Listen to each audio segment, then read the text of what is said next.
प्रदेश के शहरी विकास एवं स्वायत्त शासन विभाग की ओर से 17 सितंबर से 7 अक्टूबर तक विशेष शहरी सेवा शिविर 2025 आयोजित किए जाएंगे।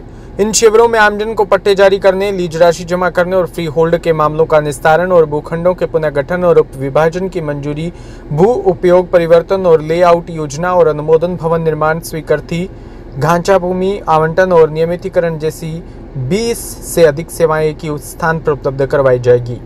इस बार शिविरों में आमजन को बड़ी राहत भी मिलेगी। 2025-26 तक बकाया राशि का भी निदान किया जाएगा।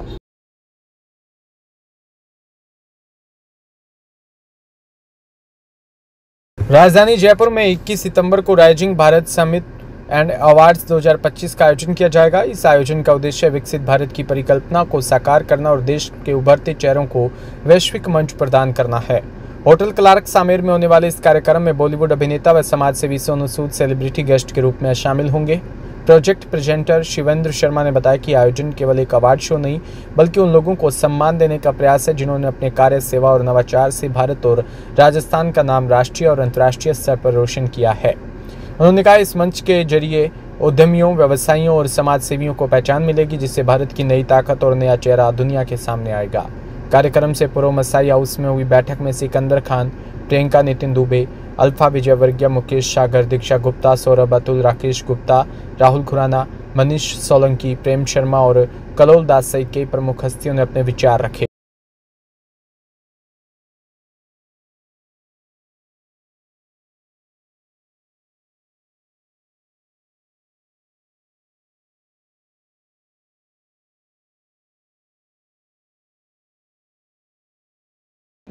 तो आप सभी प्रेस वालों का बहुत बहुत स्वागत।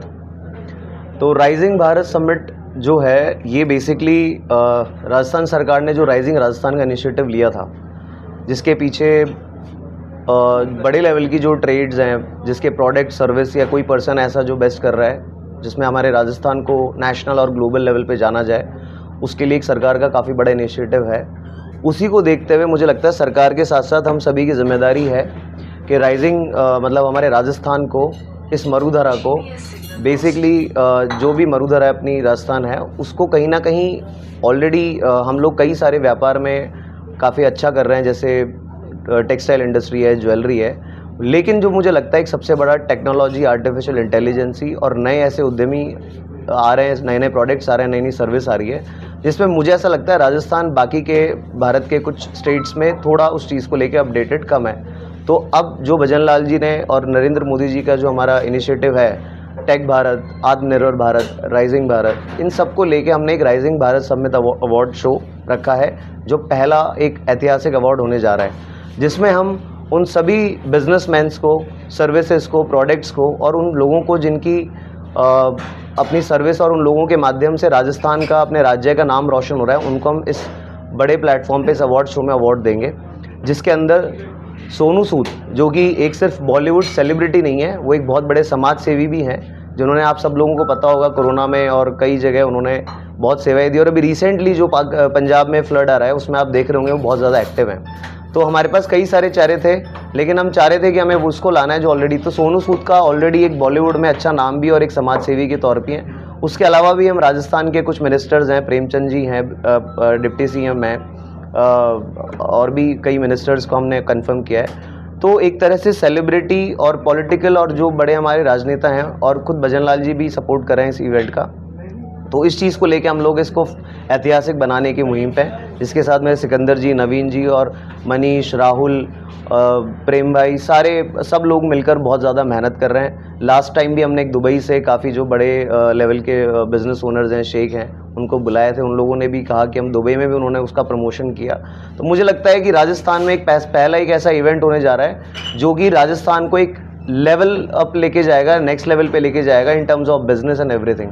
तो मैं सभी का, आप सबका धन्यवाद, और मैं चाह रहा हूँ हमारी मीडिया की तरफ से इसको पूरे भारत में नेशनल लेवल पे इसको लेके जाएं और ये बहुत ही ऐतिहासिक समिट अवार्ड बने। इसके अंदर हम काफ़ी सारी चीज़ें कर रहे हैं, तो मैं चाहूँगा आप सब लोग इन्वाइटेड हैं। होटल क्लार्क सामेर में 21 तारीख को ये होने जा रहा है और आप सभी कई हमारे चैनल्स के माध्यम से भी लाइव ले सकते हैं और टिकट्स भी अभी अवेलेबल हैं जी। और पूछे सर। किस तरह का आयोजन रहेगा? देखिए, सबसे बड़ा जो हम लोगों को एक गैप लग रहा था, हम इस अवार्ड फंक्शन के थ्रू उसको जोड़ने की कोशिश कर रहे हैं। राजस्थान में बिजनेसेस बहुत हैं और राजस्थान के बिजनेसेस केवल राजस्थान तक सीमित नहीं है। आप दुनिया में कहीं भी चले जाएं, आपको राजस्थानी बिजनेसमैन मिलेंगे, किसी भी बड़े होटल के ओनर्स, किसी भी बड़े ग्रुप के और अदर बिजनेसेस में जो ग्लोबल बिजनेसेस है वहाँ पे आप जाके देखोगे तो CEO, CXO लेवल के जो लोग बैठे हैं वो राजस्थानी हैं।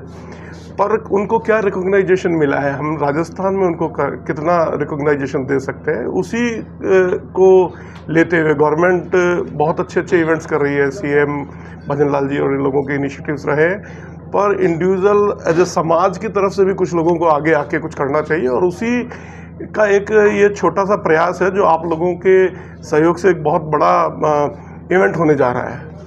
पर्पज़ इसमें ये भी है कि हम राजस्थानी, जब हम राजस्थान की बात करते हैं तो हम ट्रेडिशन की बात करते हैं, पर आज एक IT के थ्रू, इंफॉर्मेशन टेक्नोलॉजी के थ्रू पूरी दुनिया बहुत तेज़ी से बदल रही है, पूरा समाज में परिवर्तन आ रहा है।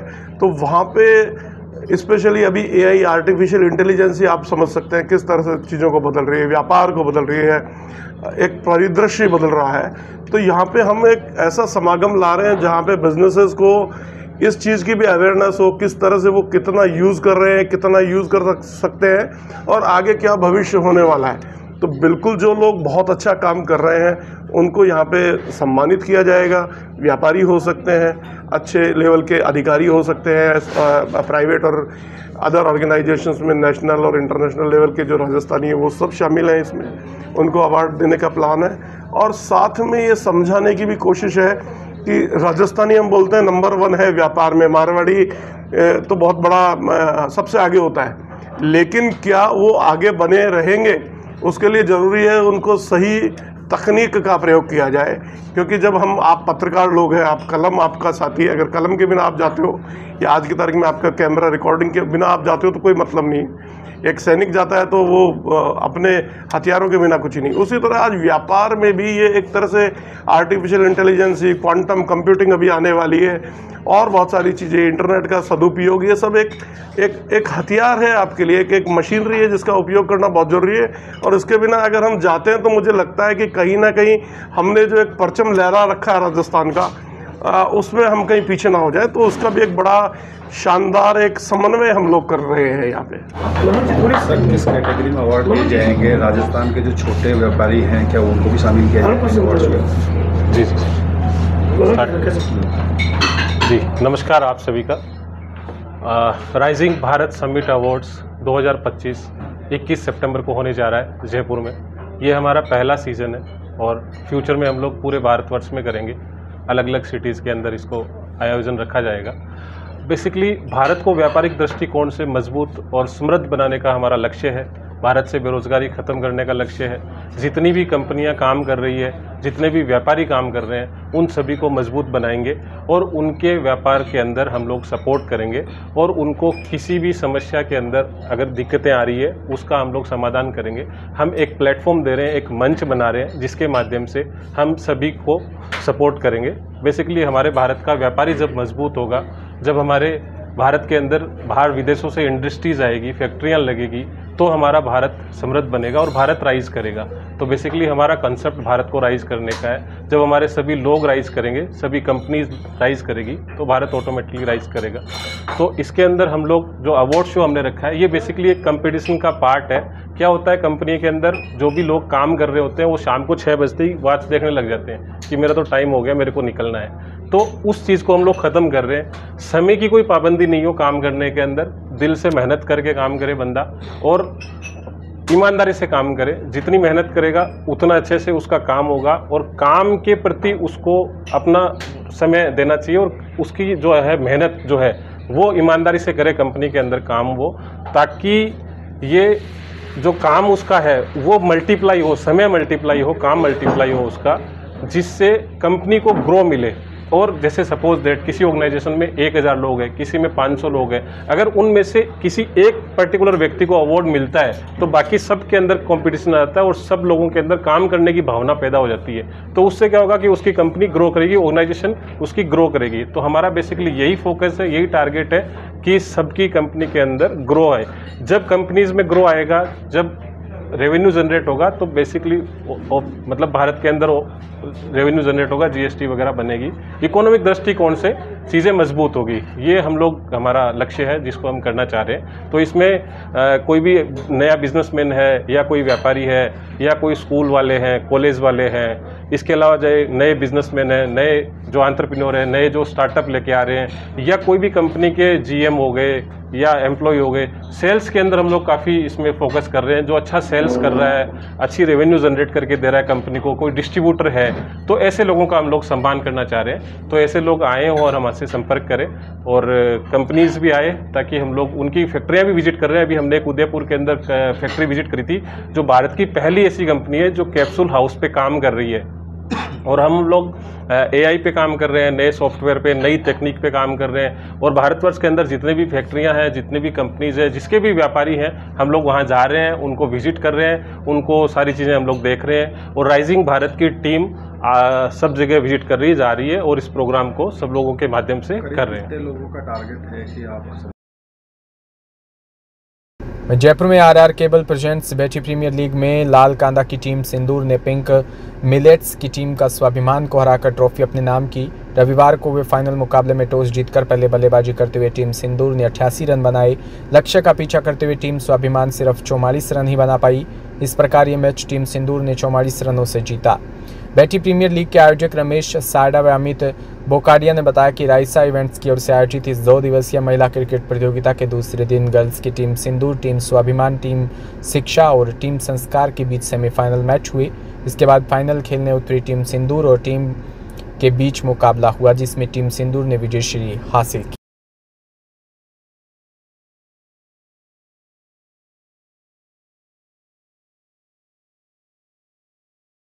नमस्कार दोस्तों, मैं अमित बोकाडिया और आप हमारे पार्टनर रमेश साडा जी है। हमारी टीम है, हमारी कंपनी है राइशा इवेंट्स। उसके अंतर्गत हमने ये एक बेटी प्रीमियर लीग के मैच किए हैं, जिसके अंदर कल 4 मैच थे, 8 टीम थी।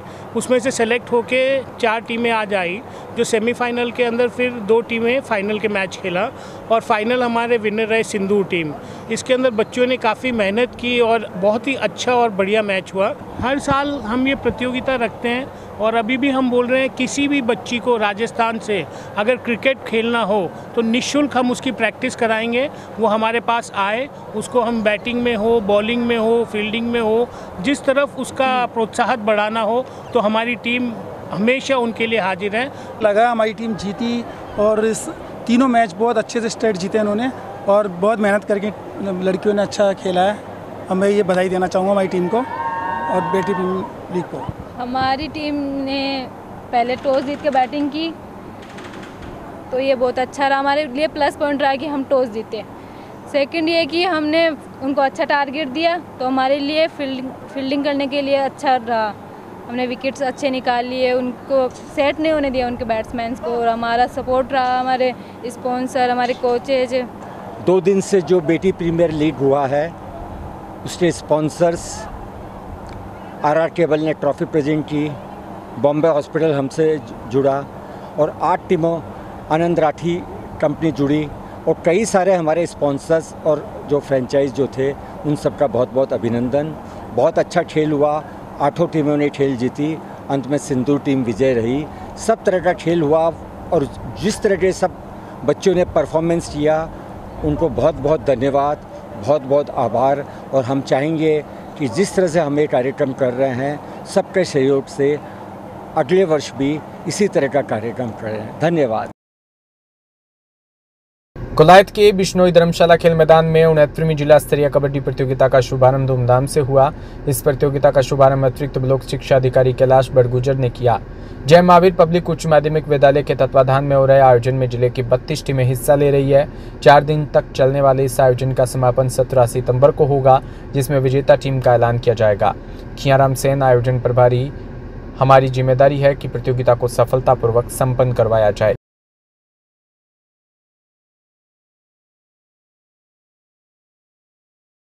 कुरुक्षेत्रवीं जिला स्तरीय कबड्डी टूर्नामेंट 19 वर्षीय छात्राओं का कोलायत मुख्यालय पर आयोजन करता जय महावीर पब्लिक उच्च माध्यमिक विद्यालय द्वारा किया जा रहा है, क्योंकि यहाँ बिस्तोई धर्मशाला का जो मैदान है उस मैदान के अंदर पूरे जिले की 32 टीमों ने भाग लिया और आज हमारे सीबीओ सर के सानिध्य में उद्घाटन करके पहला राउंड पूर्ण हो गया और 4 दिवसीय।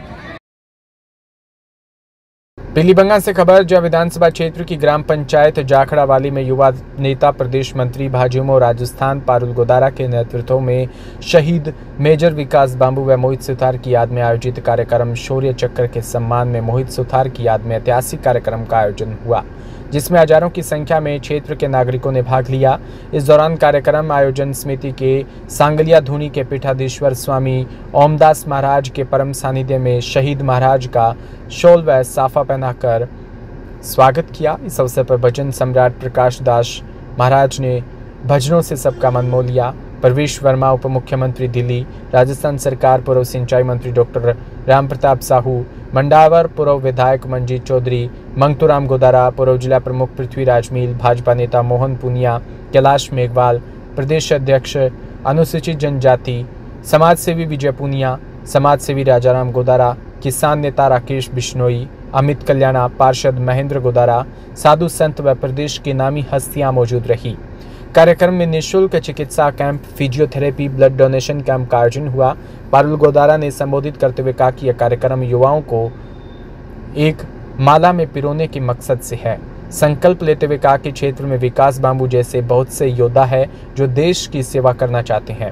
आर्थिक स्थिति सही न होने से पढ़ नहीं सकते, हम सब मिलकर उनकी मदद करेंगे। आर्थिक स्थिति सही नहीं होने से बहुत से अपने साथी हैं जो कैंसर जैसी बीमारी से पीड़ित हैं, हम सब मिलकर उनकी मदद करेंगे ताकि मोहित जैसे भाइयों को इन बीमारियों का शिकार न होना पड़े। उप मुख्यमंत्री प्रवेश वर्मा ने संकल्प लिया कि दिल्ली में भी शहीद विकास बांबू की याद में सड़क का निर्माण करवाया जाएगा। उप मुख्यमंत्री प्रवेश वर्मा ने संबोधित करते हुए राजनीति में युवा नेता पारुल गोदारा को आगे बढ़ने का आशीर्वाद भी दिया। कार्यक्रम में पहुंचे सभी नागरिकों का आभार भी जताया।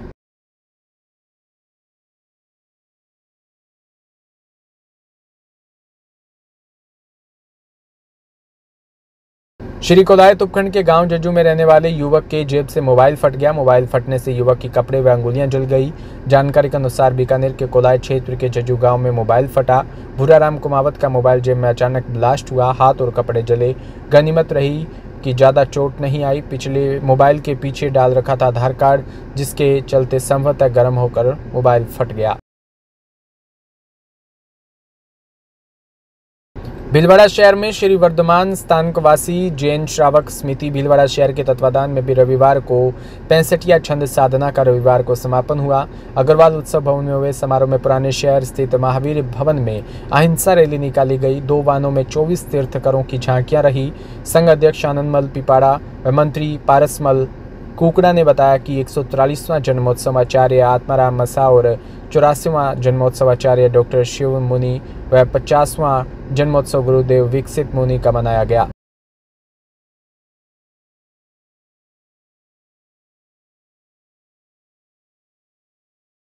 भीलवाड़ा में डायरेक्ट सेलिंग कंपनी आरसीएम अपनी स्थापना के 25 वर्ष पूर्ण होने के उपलक्ष्य में 100 दिवसीय रूपांतरण यात्रा निकालेगी। इसकी शुरुआत 16 सितंबर से होगी। राष्ट्रव्यापी यात्रा 17,000 किलोमीटर का सफर तय करेगी और पूरे भारत के गांवों और शहरों से होकर गुजरेगी। यात्रा के दौरान 25 भव्य आयोजन होंगे। यात्रा का उद्देश्य उद्यमिता, महिला सशक्तिकरण और स्वास्थ्य जागरूकता और संस्कार आधारित जीवन शैली का संदेश जन जन तक पहुँचाना होगा।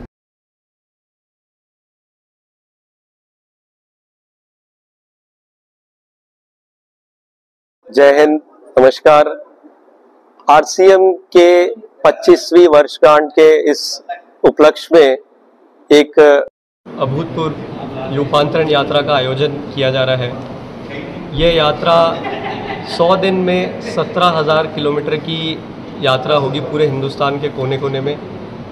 इसका मुख्य उद्देश्य है कि किस तरीके से सेवा के भाव, स्वास्थ्य के प्रति जागरूकता संस्कार यानी मूल्य आधारित काम करके भी किस तरीके से अपने जीवन को अपन हर दिन खूबसूरत बना सकते हैं। तो ये यात्रा भीलवाड़ा में राजसमंद जिले के गुड़बौर में अंतर्राष्ट्रीय रामस्नेही संप्रदाय के पीठाधीश्वर जगतगुरु आचार्य श्री 1008 स्वामी जी श्री रामदयाल जी महाराज का चातुर्मास चल रहा है। इस दौरान आचार्य का 69वां अवतरण दिवस 25 से 27 सितंबर तक भव्य रूप से मनाया जाएगा। आयोजक समिति के साधु जगबल्लभ राम ने बताया कि 25 सितंबर को आध्यात्मिक कवि सम्मेलन और 26 सितंबर को आचार्य श्री जी का जन्मोत्सव व महाआरती और 27 सितंबर को पंचमी महोत्सव व गोटकाजी शोभा यात्रा निकली।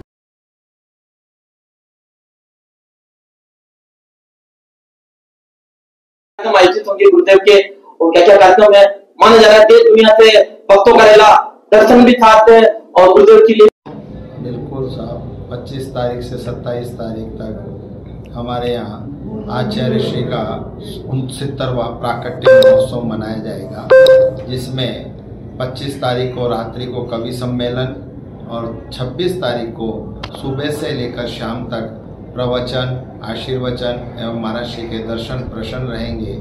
27 तारीख को हमारी संप्रदाय के नियमानुसार पंचमी महोत्सव मनाया जाता है, जिसमें पूज्य गोटकाजी महाराज का जुलूस और हमारे चातुर्मास की पूर्णावती की रस्म जिसको कही गई है वो होती है। चातुर्मास पूर्णावती एकादशी को होगी, परंतु उसकी रस्म पंचमी को होती है, इसलिए 27 तारीख को पूज्य गोटकाजी। भीलवाड़ा के राजसमंद जिले के गढ़बौर में अंतर्राष्ट्रीय रामस्नेही संप्रदाय के पीठाधीश्वर जगतगुरु आचार्य श्री 1008 स्वामी जी श्री रामदयाल जी महाराज का चातुर्मास चल रहा है। आचार्य श्री चातुर्मास प्रवचन में आचार्य श्री रामदयाल जी महाराज ने कहा कि भारत की धरती हमेशा से महापुरुषों की धरा रही, उसमें विश्व को मानवता का संदेश दिया। विज्ञान और आपाधापी के युग में संत समाज को जागृति का मार्ग दिखाते हैं। उन्होंने कहा कि वर्तमान समय में परिवार और समाज के रिश्ते कमजोर हो रहे हैं। ऐसे में संतों का कर्तव्य है कि समाज को जवाबदारी, जिम्मेदारी और ईमानदारी और वफादारी के 4 पाठ पढ़ाएं।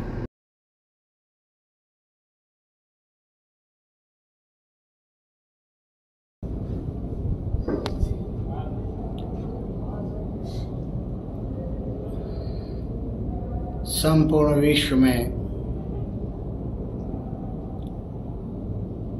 भारत राष्ट्र की अपनी धर्म, संस्कृति, चरित्र की अहम भूमिका रही है।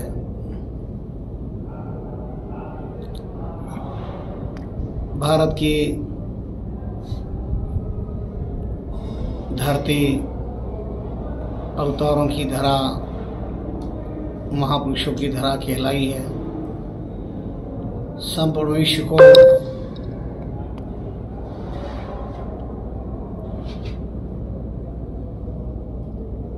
मानवता का संदेश दिया है।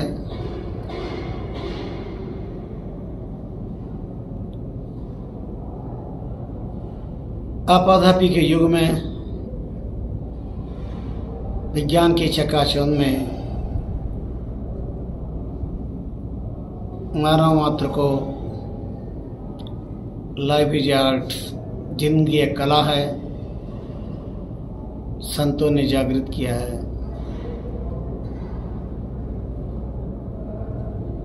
वर्तमान परिस्थितियों में व्यक्ति, परिवार, समाज, राष्ट्र जिस विषमता के वातावरण में घोट घोट के सांस ले रहा है, वेद, पुराण, शास्त्र, संत अनुभूति के अमृत की शाश्वत आवश्यकता प्रतीत होती है। भाव चिंतन करते हैं। शास्त्रादि के मनन के पश्चात तो लगता है कि आज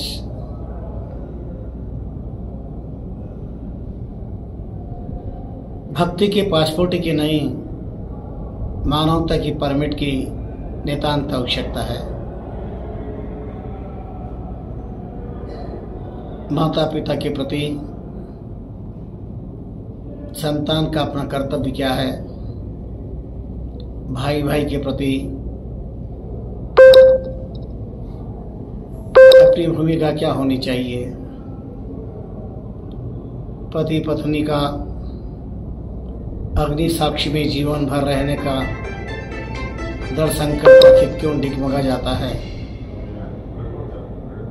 जो भारत देश सारे विश्व को अहिंसा परम धर्म का संदेश देता है, वो भारत राष्ट्र अनाचार, अत्याचार, पापाचार, भ्रष्टाचार, राग द्वेष उजाला में न जाने कब कब भभक उठता है। आखिर क्यों? जबकि ये वेदों का राष्ट्र है, शास्त्रों का राष्ट्र है, ये आदि जगदगुरु शंकराचार्य का राष्ट्र है, भगवान रामानंदाचार्य का राष्ट्र है, पुष्ट धर्म प्रवर्तक वल्लभाचार्य जी का राष्ट्र है, कबीर, दादू, पन्ना, रेदास, मीराबाई, जानाबाई सबके। बस्ती से खबर जहां अखिल भारतीय हरियाणा गौड़ ब्राह्मण महासभा के पदाधिकारियों ने मुख्यमंत्री निवास पर मुख्यमंत्री भजनलाल शर्मा से शिष्टाचार भेंट की और मुख्यमंत्री भजनलाल शर्मा ने श्री सिद्धपीठ बेनाडा धाम बस्सी में आयोजित विशाल सामूहिक गोठ व प्रतिभावन सम्मान समारोह के पोस्टर का विमोचन किया। इस अवसर पर मुख्यमंत्री को इस भव्य समारोह के लिए विशेष रूप से आमंत्रित भी किया गया।